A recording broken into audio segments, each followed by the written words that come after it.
हरियाणा की हर अपडेट के लिए बेल आइकन दबाएं और सब्सक्राइब करें STV हरियाणा न्यूज।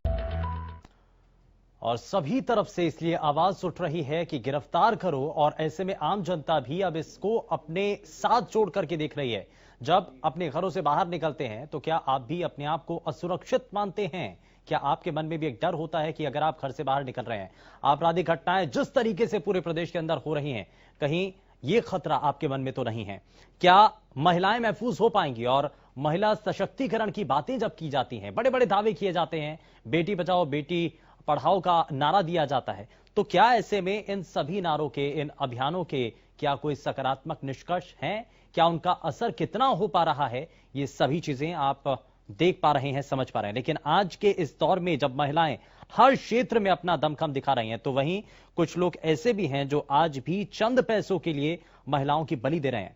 आज भी हमारे समाज में ऐसे कई दरिंदे हैं जो महिलाओं को महज चार दीवारी में कैद कर उन पर अत्याचार कर रहे हैं और आवाज उठाने पर उनकी आवाज को दबाने का काम कर रहे हैं। लेकिन महिलाओं को मजबूत होना होगा, आगे बढ़ना होगा और आपको अपनी आवाज को बुलंद करना होगा। और इसलिए आज हरियाणा की आवाज के जरिए महिलाओं की आप इन्हीं परेशानियों को देखते हुए ये जो लगातार हाल फिलहाल के अंदर खबरें सामने आ रही हैं और आपराधिक घटनाएं जो पूरे प्रदेश के अंदर बढ़ रही हैं, उसको लेकर के आज ये विषय हम आपके सामने रख रहे हैं। क्या इस पर आप कहना चाहते हैं, ये आप हमें बता सकते हैं। फोन लाइंस खुल चुकी हैं और सीधे आप इस मंच के जरिए जुड़ सकते हैं। बीके यादव भिवानी से हमारे साथ कॉलर कार्यक्रम में जुड़ चुके हैं। बीके यादव जी, बहुत स्वागत है आपका आज के कार्यक्रम में। लेकिन सबसे पहले सवाल यही है कि बढ़ते अपराध आज भी एक बड़ी चिंता का कारण बने हुए हैं। महिलाओं को सम्मान देने की बात की जाती है, लेकिन बढ़ते अपराध आज भी ये दिखा रहे हैं कि ये जो मानसिकता है वो बदलने की बहुत हद तक जरूरत है।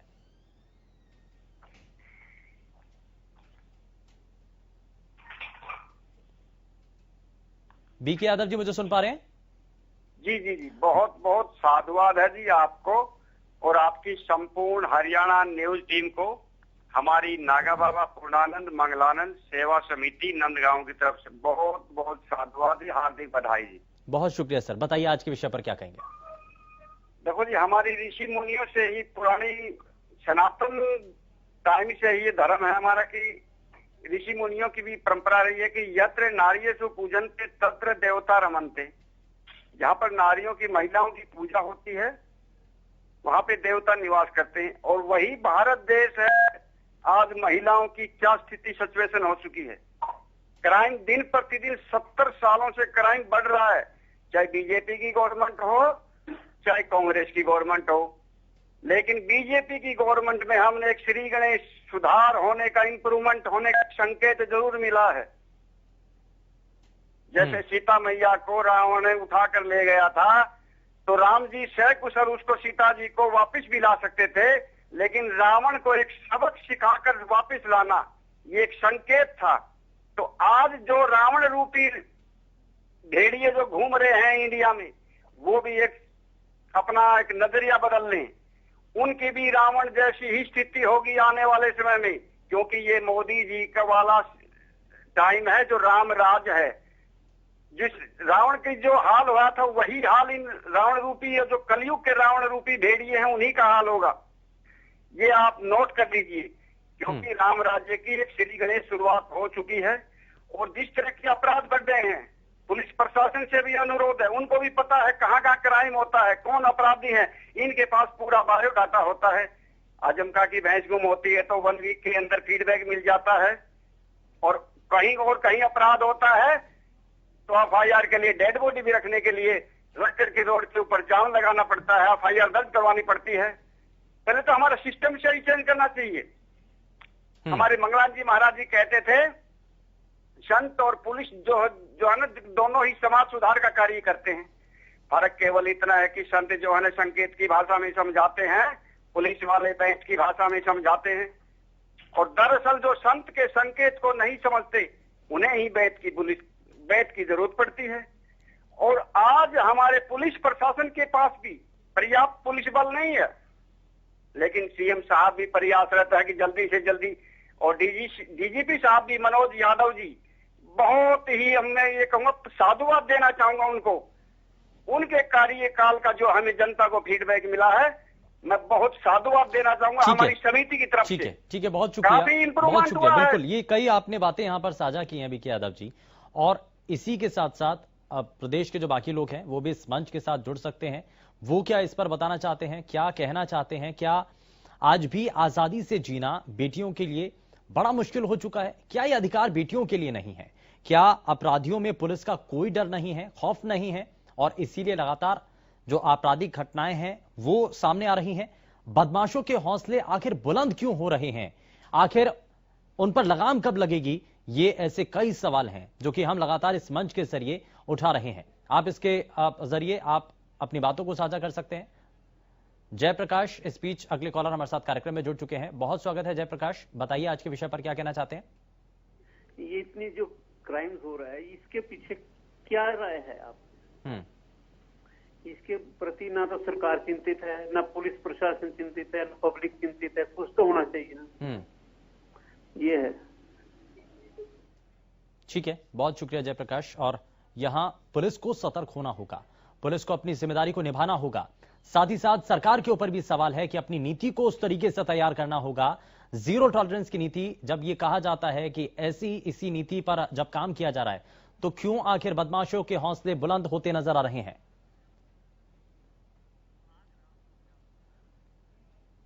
सुहाग राम अगले कॉलर हमारे साथ कार्यक्रम में जुड़ चुके हैं। बहुत स्वागत है सर, बताइए क्या कहना चाहते हैं। नमस्कार सुमंत अधिकारी जी। नमस्कार जी। शुभेंदु सिंह, बहुत स्वागत है, बताइए। सर ये हरियाणा की पुलिस खोखले दावे कर रही है जी। आज से लगभग 2 महीने पहले मेरे बेटे को आ गया, नकाब गोली मार गए थे। जब पुलिस के पास जाया जाता है तो ये बोलते हैं कि आज नहीं कल पकड़ लेंगे, आज नहीं कल पकड़ लेंगे। हरियाणा की बीजेपी सरकार और हरियाणा में बदमाशों पे कोई खौफ नहीं है। और मैं तो आपके माध्यम से अपील करना चाहता हूँ कि इस हरियाणा सरकार को कोई जागरूक करो। जी सर। ठीक है, बहुत शुक्रिया सुहागराम जी, आप जुड़े हमारे साथ कार्यक्रम में और आपने अपनी बातें साझा की हैं। और लगातार इस मंच के जरिए, क्योंकि ये खुला मंच है, इस मंच के जरिए आप बता सकते हैं, क्योंकि आप जब अपने घर से बाहर निकलते हैं आप देखते हैं समाज के भीतर क्या हो रहा है। सड़क पर चलते वक्त कहीं कोई शंका, कोई मन में एक डर का भाव अगर आता है तो इस मंच के जरिए जुड़िए और बताइए कि क्या इस पर आप कहना चाहते हैं और कैसे इन व्यवस्थाओं को बेहतर किया जा सकता है। सवालों के घेरे में महिला सुरक्षा के वो दावे हैं जिनको लगातार किया जाता रहा है, चाहे कोई भी सरकार रही हो, हर सरकार के समय में ऐसे आपराधिक घटनाएं होती हैं। संजीव राठी अगले कॉलर हमारे साथ झज्जर से कार्यक्रम में जुड़ चुके हैं। संजीव, बहुत स्वागत है, बताइए क्या कहना चाहते हैं। नमस्कार सर। नमस्कार जी, बताइए। जो आपने ऐसी मुहिम उठाई और जो बेटियों के लिए आपने किया उसके लिए आपके चैनल का बहुत बहुत धन्यवाद। मैं सबसे पहले एक ही चीज कहना चाहूंगा, हमारे हरियाणा के अंदर अभी भी लड़कियों की अनदेखी की जा रही है। लड़की बनाओ, ना कि दहेज दो। अगर लड़की खुद पढ़ी लिखी होंगी, समझदार होंगी, अपने पैरों पे खड़ी होंगी तो दहेज देने की जरूरत ही नहीं होगी। इसीलिए लड़की दहेज का मतलब शिकार हो रही है कि उनको पढ़ाया नहीं जाता, वो दब जाती हैं अगले घर जाके। इसलिए मैं यही कहना चाहूंगा समाज से भी कि उनको साक्षर बनाओ, लड़कों के बराबर पढ़ाओ, हर चीज में हिस्सेदारी दो। जी, इसीलिए कहा जाता है कि बेटियों को शिक्षित करना बेहद जरूरी है ताकि वो अपने पैरों पर खड़ी हो सके, उनके किसी के आश्रित ना होना पड़े। बहुत शुक्रिया संजीव, आप जुड़े हमारे साथ। तो झज्जर से भी ये प्रतिक्रिया सामने आई है, लेकिन आप इस पर क्या कहना चाहते हैं ये आप इस मंच के जरिए जुड़कर बता सकते हैं। और लगातार टीवी स्क्रीन पर हम आपको कुछ तस्वीरें भी दिखा रहे हैं, साथ ही कई सवाल भी हैं। सवाल ये कि आखिर महिलाओं के लिए, बेटियों के लिए जो हम नारे देते हैं, जो दावे किए जाते हैं सुरक्षा के, आखिर वो दावे कहां हैं और क्या वो असल मायने में दावे खोखले ही साबित हो रहे हैं। क्या प्रदेश में बेटियां सुरक्षित नहीं हैं और बेटियों को सुरक्षित करने के लिए क्या सबसे पहले सोच में बदलाव लाने की जरूरत क्या नहीं है। क्या सबसे पहले अपनी जो मनोवृत्ति है उसको बदलने की हमें कोशिश नहीं करनी चाहिए। क्या आजादी के साथ जीना बेटियों का अधिकार नहीं है, क्या बेटी आजाद नहीं है, उन पर इतनी बंदिशें क्यों हैं और क्यों उनके ऊपर ऐसी ये अत्याचार होते रहते हैं। और ऐसी तस्वीरें आखिर कब तक हम देखते रहेंगे, कब तक यूं ही ये सामने आती रहेंगी और इसको लेकर के आपके मन में क्या बात है, ये आप इस मंच के जरिए जुड़ करके बता सकते हैं। लगातार टीवी स्क्रीन पर हम तस्वीरें आपको दिखा रहे हैं, साथ ही साथ कई सवाल भी हैं, नंबर फ्लैश हो रहे हैं और सीधे आप इस मंच के साथ जुड़ सकते हैं। महिला सुरक्षा के जो दावे अक्सर किए जाते रहे हैं, आए दिन हमें कहीं ना कहीं से सुनने को मिलता है कि बेटियों के लिए कुछ ऐसे काम किए जा रहे हैं और ये दावे हैं सरकार के। अगले कॉलर ज्वाला प्रसाद हमारे साथ कार्यक्रम में जुड़ चुके हैं। ज्वाला प्रसाद जी, बहुत स्वागत है, बताइए क्या कहना चाहते हैं। जी, हम ये कहना चाह रहे हैं जी, जिस तरीके से जो क्राइम जो बढ़ रहे हैं, एक तो पुलिस प्रशासन को भी सट्रिक्ट होना पड़ेगा। एक तो भ्रष्टाचारी जो पुलिस कर्मचारी हैं, ये अपराधियों से मिले भगत होते हैं। जहां इनकी गड्डियां जो पहुंचती हैं अपराधियों की, तो उनको तो ये कुछ भी नहीं कहते, पहले से ही बता देते हैं हम आपको ढिलाई दे रहे हैं, आराम से रहना, पकड़ने के लिए आएंगे तो चले जाना। तो मतलब कहीं न कहीं ये पुलिस का और अपराधियों का मिली भगत का भी होता है। और तब तक दिल्ली और चंडीगढ़ वाले जो नेता हैं और पुलिस प्रशासन के ऊपर इनका कंट्रोल रहेगा, तब तक ये अपने अपने जो वर्कर होते हैं, वोटर होते हैं, उनके भी सपोर्ट करते रहते हैं। मोस्टली 90% जो नेता होते हैं अपने और जिसके पास वोट बैंक होता है अपराधी के पास, उसका तो कुछ बाल बांका भी नहीं होता। वो तो जेल में जाने के बाद भी 5 स्टार जैसी फैसिलिटी लेता है। और मोबाइल अपराधियों के पास जब जेल में जाने के बाद मोबाइल मिलते हैं, नशे का सामान मिलता है, तो ये कहीं न कहीं ये मिली भगत होती है। सट्रिक्ट कानून क्यों नहीं लगाते? जो पुलिस कर्मचारी मिला होता है उसके ऊपर तो एक्शन उसके ऊपर होना चाहिए, तब जाकर के सुधार आएगा जनता के बीच में।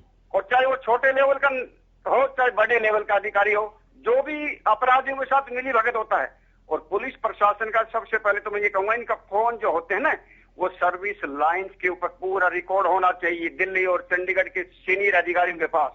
ये अपराधियों के साथ क्या बात करते हैं, क्या नहीं करते, उनका पूरा बायोडाटा आना चाहिए। ठीक है, जब तक इनका सर्विलांस का फोन इनका नहीं हो, इसमें कई और चीजों को हमें देखना होगा। बहुत शुक्रिया ज्वाला प्रसाद, आप जुड़े हमारे साथ कार्यक्रम में, आपने अपनी बातों को रखा है और इसी तरीके से आप भी इस मंच के साथ जुड़ करके अपनी बातें साझा कर सकते हैं।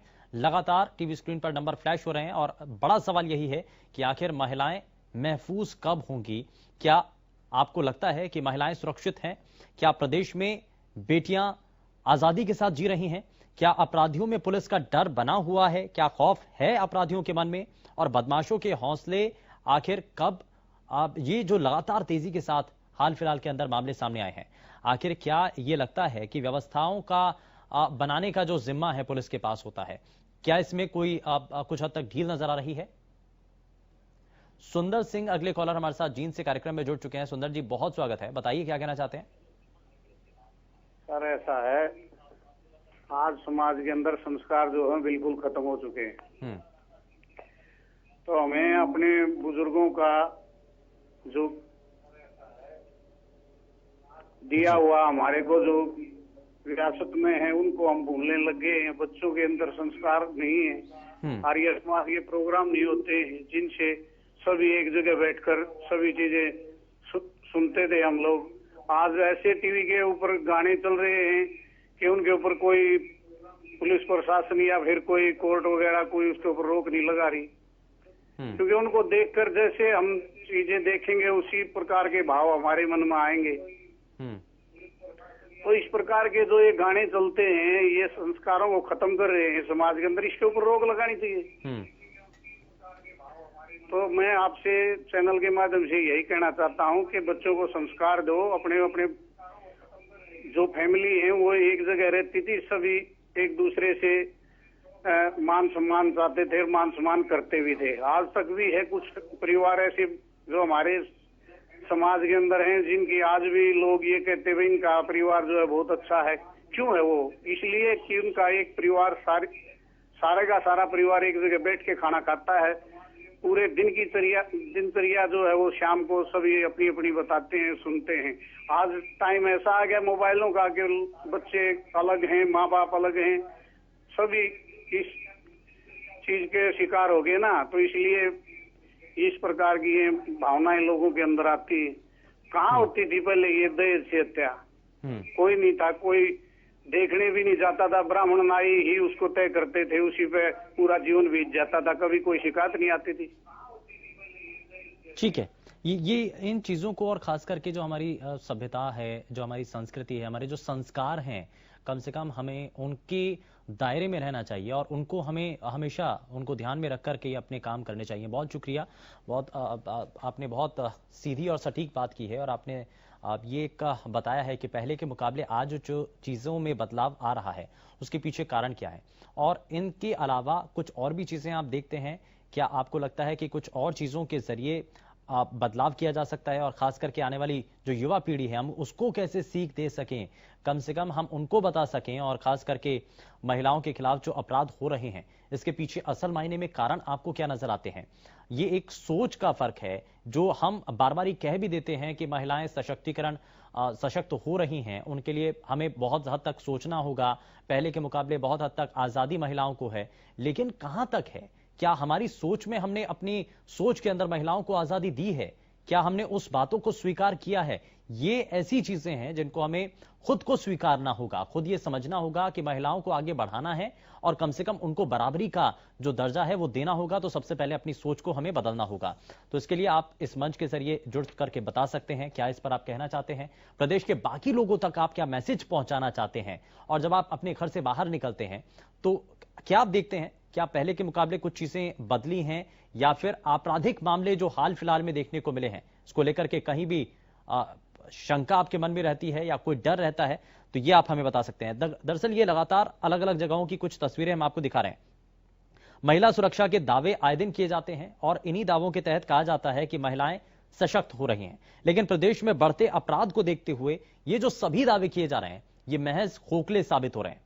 असल मायने में जमीनी स्तर पर इनकी कोई सच्चाई नजर नहीं आ रही है। भिवानी से सिद्धार्थ अगले कॉलर हमारे साथ कार्यक्रम में जुड़ चुके हैं। सिद्धार्थ, बहुत स्वागत है, बताइए। जी, ये बहुत बुरी दुर्घटना हो रही देश आपकी तो एक तरफ बात है। लगता है शायद संपर्क टूट गया है, लेकिन आप ये लगातार हम आपको जानकारी दे रहे हैं। दरअसल जमीनी हकीकत की बात है और जमीन पर जो हम कई बार घोषणाएं कर दी जाती हैं, कई बार नारे दे दिए जाते हैं, कई बार कार्यक्रमों की शुरुआत भी हो जाती है, लेकिन धीरे धीरे आकर के क्या हम जमीन पर वो चीजें पहुंच पाती हैं? वो बदलाव के तौर पर जो शुरुआत जमीन से होनी चाहिए वो क्या वहां पर हो पाती है? आज के समय में महिला हर बेटी के मन में एक सवाल ये रहता है कि आखिर सुरक्षा कब मिलेगी, और ये सवाल तब और भी ज्यादा बेटियों को डराने लगता है जब महिलाएं घर में सुरक्षित ना हों। वो घर जिन्हें वो अपना समझती हैं, अपने घर को अपना मानती हैं, संवारती हैं उस घर को, सजाती हैं उस घर को, वो घर जिसमें रहकर के वो अपने आप को सुरक्षित महसूस करती हैं, लेकिन वो घर जिसे वो किसी मंदिर से कम नहीं समझती। महिला दिवस पर भी महिलाओं को सम्मान देने वाले इस समाज में आज भी कई ऐसे लोग हैं जो कि चंद पैसों के लिए बेटियों की बलि चढ़ाने पर आमादा हैं। वो संकोच नहीं करते हैं, जरा सा भी नहीं सोचते हैं कि बेटियों के अपने खुद के अधिकार हैं, उनकी अपनी स्वतंत्रता है। लेकिन सफीदों में एक महिला बैंक कर्मी को दहेज के प्रभाव से शुक्रवार रात पानीपत के एक निजी अस्पताल में उसकी मौत हो गई। जहर दे दिया गया। महिला के परिजनों ने पति पर ही जहर देने का आरोप लगाया है और पिता की शिकायत के पर सफीदों शहर थाना पुलिस ने फिलहाल मामला दर्ज कर लिया है और अब आगे की छानबीन शुरू कर दी गई है। यह बताया भी गया है कि इस पूरे मामले में लगातार दहेज को लेकर के प्रताड़ित किया जाता रहा था, लेकिन इस सब को लेकर के अब जब बेटी नहीं रही है तो उसको लेकर के पिता ने भी शिकायत दी है। लेकिन अब यहां बड़ा सवाल यही है कि महिलाएं आखिर महफूज कब होंगी, कब आखिर ये बढ़ते अपराध, महिलाओं के खिलाफ अत्याचार ये कब रुक पाएंगे, इन पर लगाम कैसे लगेगी, और इस सब को लेकर के प्रदेश में क्या एक ठोस नीति हो। और बार बार जो कहा जाता है कि प्रदेश में जीरो टॉलरेंस की सरकार है, जीरो टॉलरेंस की नीति पर काम कर रही है सरकार, तो क्या असल मायने में जीरो टॉलरेंस की नीति पर काम करते हुए अगर ये सब कुछ किया जा रहा है तो बढ़ते अपराध और लगातार बेटियों के खिलाफ सामने आते इन मामलों को लेकर के संज्ञान लिया जाएगा? क्या इस पर तत्परता के साथ, सख्ती के साथ कदम उठाए जाएंगे? क्या आजादी से जीना बेटियों का अधिकार नहीं रहा है? यह अपने आप में एक सवाल है। क्या अपराधियों में पुलिस का डर नहीं है, कोई खौफ नहीं है? क्योंकि अक्सर जब भी बेटियों के खिलाफ अपराध होते हैं तो यह बड़ा सवाल बन जाता है कि आखिर यह सब कुछ किसकी शह पर हो रहा है?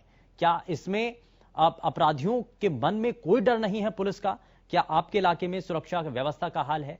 आप इस पर क्या बताना चाहते हैं? या आपके इलाके में कोई ऐसा पॉइंट है जहां पर ऐसी छेड़छाड़ की घटनाएं होती हैं, या फिर उस इलाके में अंधेरा है या वहां से आने जाने में किसी भी बेटी को परेशानी होती है, तो इस मंच के जरिए आप बता सकते हैं कि कहां पर ऐसी कोई जगह है, प्रदेश का कोई इलाका, जिले की कोई ऐसी जगह जहां पर ज्यादा आपराधिक घटनाएं हो रही हैं।